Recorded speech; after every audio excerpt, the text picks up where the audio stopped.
কাক বিচাৰিছে বাৰু? একচুৱেলি আপোনালোকে কি কৰি আছে চাই আছো। আহক ভিতৰলৈকে আহক। মানে আজি ইণ্টাৰনেশ্যনেল যোগ দিৱস যে, তাকে আমি ষ্টাফটোৱে সাধনা কৰি আছিলোঁ। যদি আপোনালোকো আগ্ৰহী আহক, আমাৰ লগত অকুপেশ্যন কৰক। কোঅপাৰেশ্যন একো নাই, চলি গ'ল। আচ্ছা দাদা, আজিৰ দিনটো বাৰু য়োগা দিৱস হিচাপে কিয় পালন কৰা হয়? কৈ দিয়ক, কওক কেলে ৰৈ আছে? কওক। মোৰ দিনত মই এইটো প্ৰথম পাইছোঁ। ডেট মিলিছে নেকি? নহয় ছাৰ, 21 জুনটো হৈছে বছৰটোৰ গ্ৰীষ্ম সংক্ৰান্তি। এই গ্ৰীষ্ম সংক্ৰান্তিটো পবিত্ৰ দিন বুলি গণ্য কৰা হয়। হয় দিয়ক, পাইছোঁ হয়। দাদা আৰু দুটামান কাৰণ আছে, জানে যদি কওকচোন। কওকচোন, শুনি ইমান ভাল লাগিছে। আচলতে আজিৰ দিনটো বছৰটো আটাইতকৈ দীঘলীয়া দিন হোৱাৰ কাৰণে আমি সূৰ্যৰ পৰা যথেষ্ট পৰিমাণে প্ৰাণ শক্তি আহৰণ কৰিব পাৰোঁ।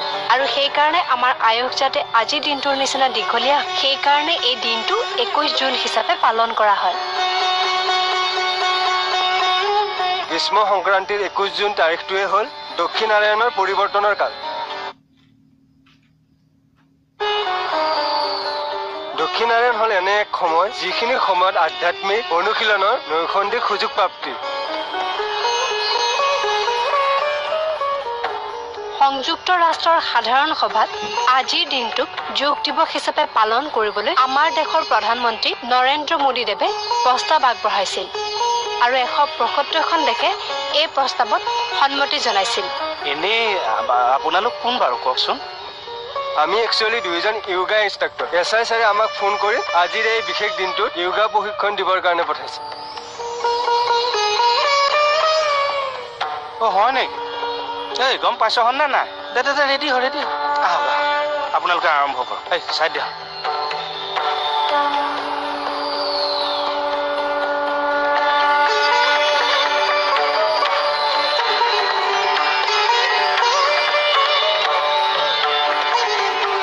মই যেনেকৈ কৰোঁ আপোনালোকে তেনেকৈ কৰি যাব। মই জাষ্ট ইনষ্ট্ৰাক্ট কৰি যাম আপোনালোকক। চিধা হৈ লওক, উশাহ লওক দীঘলীয়াকৈ, উশাহটো এৰক, এৰক।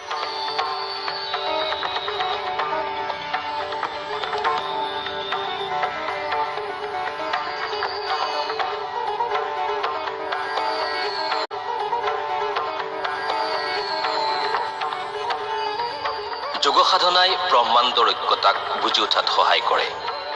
ব্যক্তিক পৰিয়ালৰ সৈতে, পৰিয়ালক সমাজৰ সৈতে, সমাজক ৰাষ্ট্ৰৰ সৈতে, ৰাষ্ট্ৰক সমগ্ৰ বিশ্বৰ সৈতে যোগ সাধনাই একত্ৰিত কৰায়।